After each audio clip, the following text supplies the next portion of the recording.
is looking deep down the left side. Mendeville into the end zone. Touchdown! Down the sideline, still Foley pointing to the house. And the players streaming from the sideline to celebrate with 17 seconds left.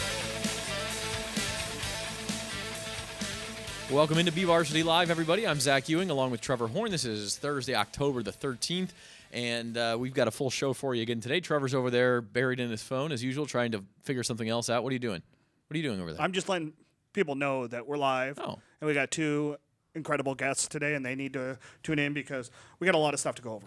Good deal. Good deal. We do have a lot to go over. Yesterday was a central section, what do they call them? Central section? Realignment meeting. Realignment meetings in Porterville. And Trevor, you were there. Yep. And the meeting got, well, you told me yesterday contentious was the wrong word, but maybe emotional. Maybe There was passion. Joan, you obviously did have passion. But yes, it was a passionate meeting yesterday because there's a lot at stake. A lot less schools at stake in this new realignment in terms of Kern County, as we've seen probably at any time over the last 30 years, because we've seen so many high schools being built up. 7 new high schools in the city limits alone since 1992 when Stockdale opened. So obviously there's always been a little bit of turnover everywhere within the leagues. But this year, I think it's as kind of talk-worthy that, you know, that we have 4 programs that are garnering so much attention about moving districts because there are so many moving parts this year with so few schools, if that, in lesser words. Listen, everything you've ever said could have been said in fewer words, but that's okay. It's okay. And you even invented one. See, Talk Joan, worthy. there's I our like banter. that. I like that. Talk. I You love even the invented a banter. word. So anyway, to set the scene, and we do have Garza's athletic director Joan Finch and BCHS athletic director Blake Vanderschaff.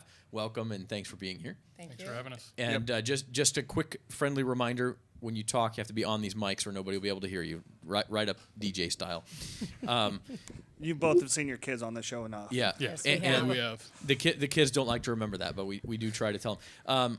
So just to set the scene, as Trevor said, since '91, Bakersfield has just seen an explosion of schools, and how you organize them has become sort of a natural question as far as athletics goes. It used to just be the South Yosemite League and the South Sequoia League. Big schools were in the SYL, small schools were in the SSL.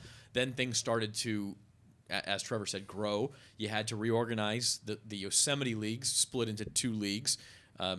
Garces has spent time in the SSL, then came out. BCHS is in the SSL, has been for a while now. And the bigger schools, the Kern High School District, has split into 3 leagues now, essentially, although Garces is part of one of those, the Southwest Yosemite League, which is considered the power league. It's the top-tier league, all the Division I, sometimes Division II schools. The SYL is mostly Division II and III schools, and the SEYL is like Division III, IV, and even in some cases Division V schools. So that's basically the way it's split up. We should mention the Kern High School District is a big part of this discussion. We did ask Stan Green, the Director of School Support Services, if he could be here today. He could not. So it's not that he didn't want to be, couldn't be here. So just know that there is another sort of party in this discussion, but we did want to have the main private schools in Bakersfield, the athletic directors in, Joan and Blake. And so it's an important discussion. And by the way, any change we're talking about here doesn't take place until the fall of 2018. So we're still a couple of years away from any changes. But we are also a week away from the 3 area commissioners to discuss their proposals, which will then go back to all athletic directors of 108, I think, high schools in the central section. And then those will be then discussed again before a final decision will be made in March for, once again, like Zach said, for a decision. Yeah, actually April 4th. April 4th is the Okay. final vote. Yeah. April 4th. But it's coming soon. I mean, we're talking about 2 years in advance, but the decision is being made now.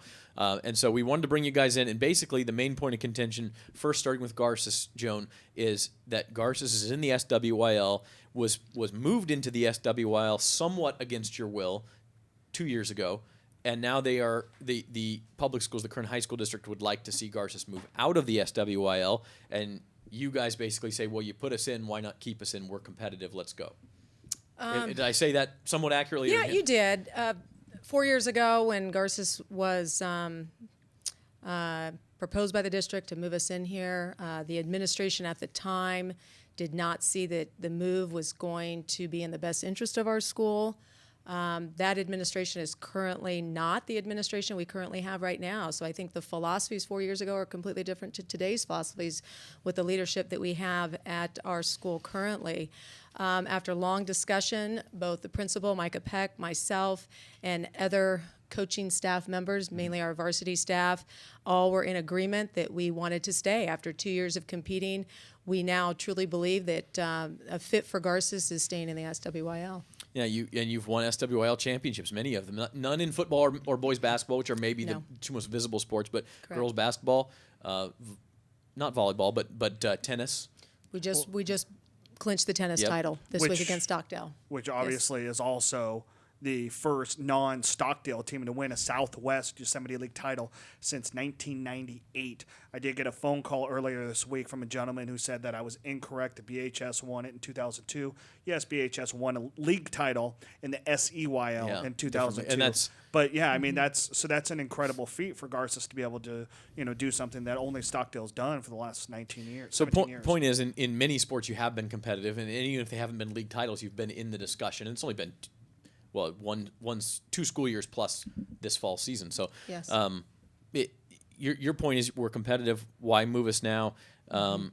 And you actually have sort of had discussions with some other athletic directors who have agreed with you. Yes. A couple of the athletic directors, I think even within my league, see that I believe Tim Davis quoted in the paper today that it's a wash between Ridgeview and myself. So Just to clarify, sorry, Ridgeview would be the team that in this proposal by the current high school district would replace Garces. I don't think I mentioned that. That is correct. Yeah, you're looking at Ridgeview, which, I agree. Hands down, the evidence is there that some of our men's sports, they're working through the process of being in this league. We've made strides. We've hired new coaches. We've improved facilities for our kids to begin to compete at a higher level, and our winning trend is probably the best in the league right now. So I think pulling us out, making this decision now to pull us out in 2 years, I think it's a decision that they'll regret. Yeah, and I think it should be mentioned what you're doing with an enrollment that is dropping right now. You had 700 students a few years ago, now Yes, down we to, did. you mentioned to us, 531 Yep. to compete with these schools of 1,800 plus kids, in some cases Yes. up to 3,000 kids in the school is impressive. And so you've done that. And Blake, BCHS is at 480, 490 somewhere? 492. 492.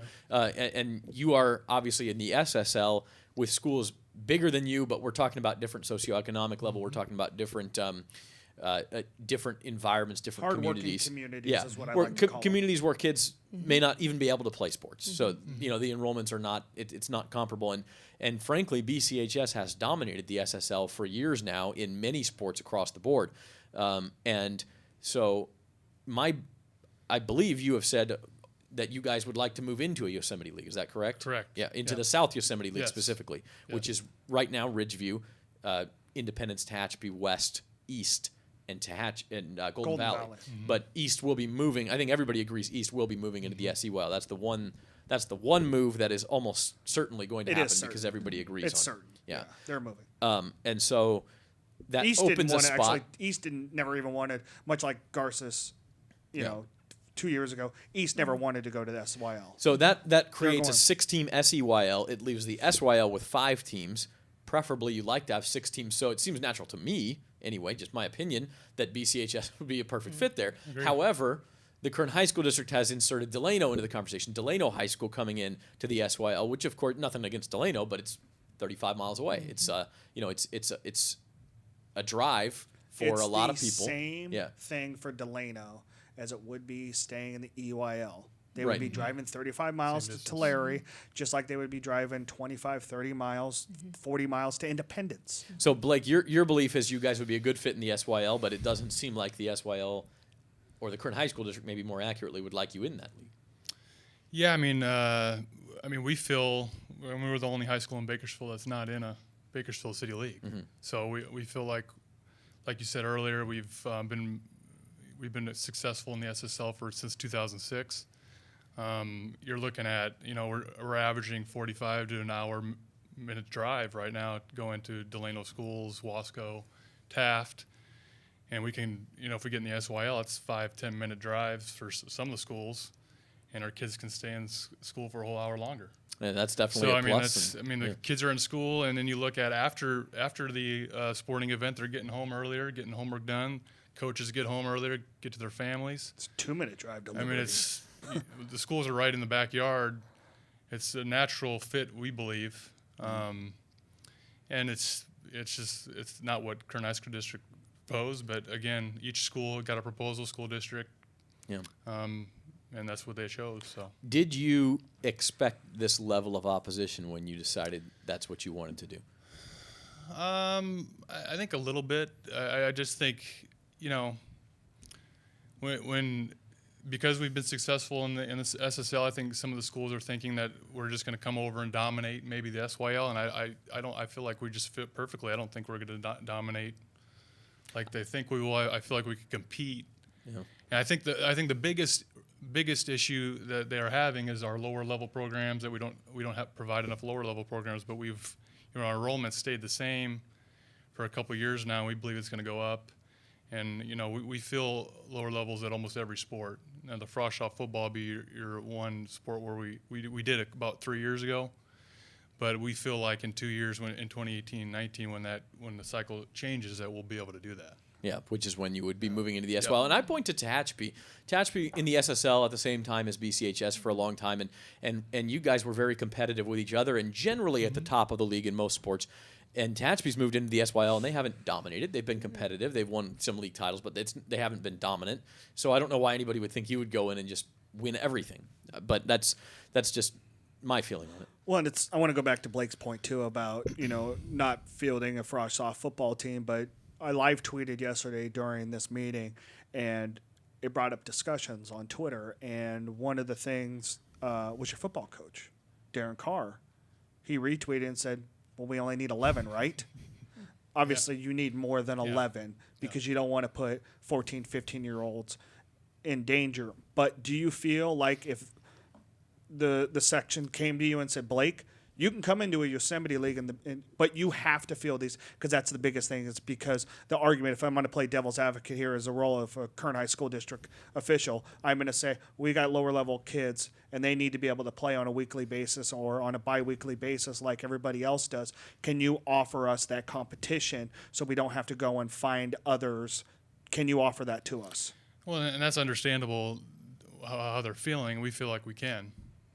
It's just going to take, we're trying to get kids on campus. When we have 75% of our student bodies playing at least one sport, so I mean that's a pretty big percentage already. That's a huge percentage, dude. Don't shy away from that. And we, we're academically we're a really strong school. We're a college prep school, so these kids they're busy. They're overachievers. They're doing a lot of things. They're in school plays. They're in the band. They're in sports. So, but we feel like, for a league play, a Frosh-Off football team has to play 5 games.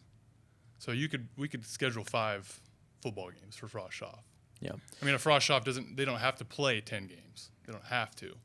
But could you convince? But we can. Yeah, I mean, Can Well, you and if you convince have a a kid team, to only play yeah. 5 games? Right. yeah. Yeah. No, I'm not saying they would, but for league play, it's 5. It would be 5 games if it stays 16. Well, and at that point, you can start moving kids between JV and Frosh-Off and those sort of things. So there's options there.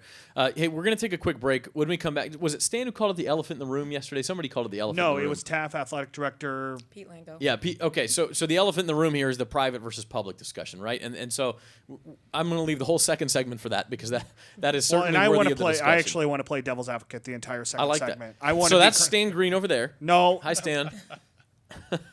And we'll be back on BVarsity Live after this.